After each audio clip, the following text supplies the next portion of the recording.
Welcome to the Reconnection Club podcast, the show that helps parents heal troubled relationships with their adult sons and daughters.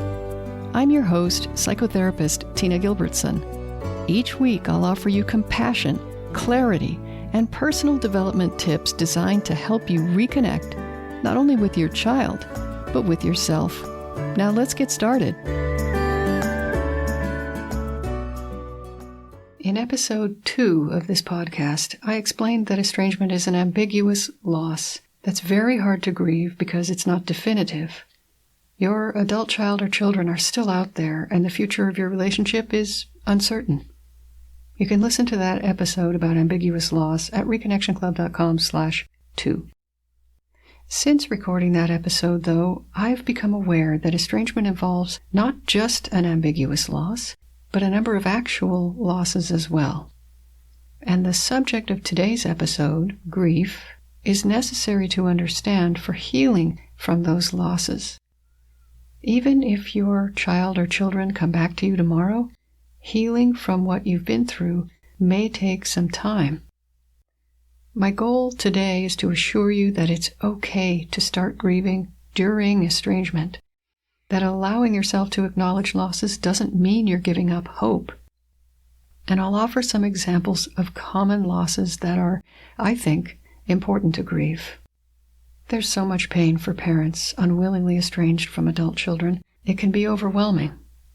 I talked about the deep pain of the rejected parent and the emotions of estrangement in episodes 95 and 139, respectively.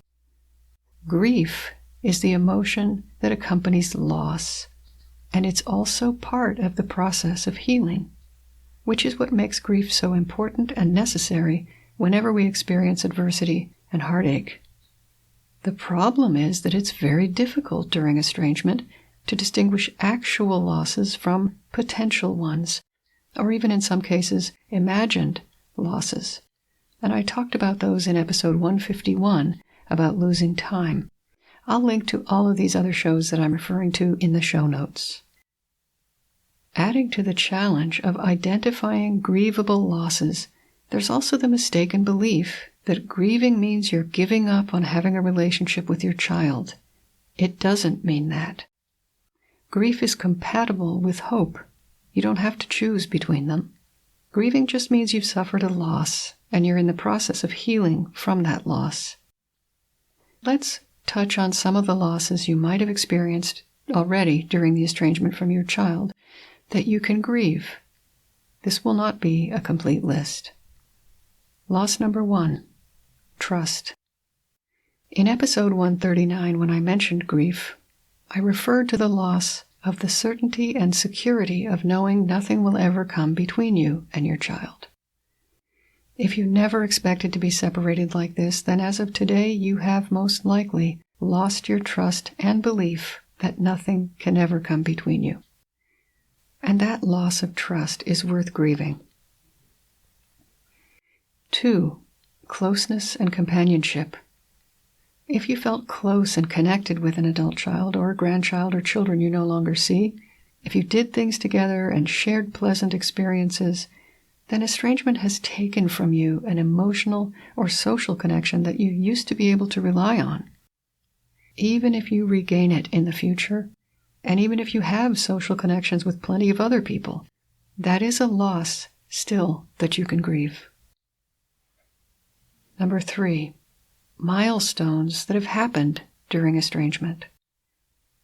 If holidays, weddings, or graduations happened without you, or if you were there but your adult child or children weren't, then you've lost the chance to make memories together at those events. Each one of those milestones can be acknowledged and grieved individually. But you can't truly grieve events that haven't happened yet. Anticipatory grief is real, but it's not for events that are not inevitable. Worrying about what might happen next year or whether you'll be invited to an event that's months away is not really grieving. It's worrying. And unlike allowing ourselves to grieve, worrying has no health benefits that I know of. So as best you can, try to leave future events to the future. There's enough to grieve today without creating more opportunities for grief in your mind. Actual loss number 4, goodwill. Some estranged adult children make remarkable efforts to be gentle when they pull away from their parents. But even in those cases, the act of creating distance itself can erode goodwill. The kindness, the benevolence, the empathy that we expect or desire from family seem to evaporate with estrangement. And that loss of goodwill can go in both directions. It's hard to be kind when you're hurting, especially to the person you feel hurt by. That loss of positive feelings, though it may be temporary, can be grieved. And number 5, dreams of what your life was supposed to be like today. Parents often tell me they never imagined that estrangement would touch their family. They envisioned connected, positive relationships with their children and grandchildren for the rest of their lives.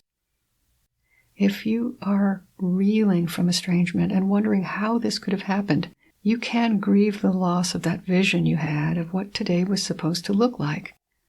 It doesn't have to mean you're giving up on a future together. On the other side of estrangement, you can rebuild a vision for yourself and your family. And that new vision will incorporate the reality of what's happened, including everything you and your adult child or children will have learned together as part of your family history.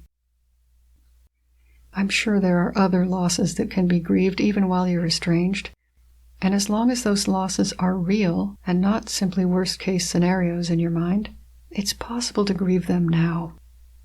The losses that I mentioned, again, were number 1, trust in the unbreakable nature of your bond. 2, closeness and companionship. 3, milestones actually missed. 4, goodwill between you and your child. And 5, yesterday's dream of where today would find you.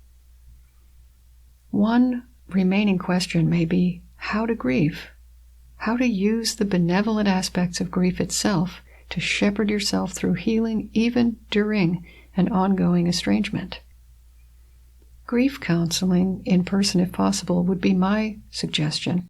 A professional counselor or anyone familiar and comfortable with the experience of grieving can be an invaluable guide and support.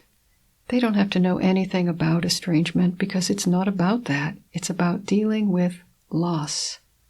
You can search online or call 211 for local grief counseling services. You might also pick up a copy of my first book, Constructive Wallowing, as a lighthearted companion to your grief work.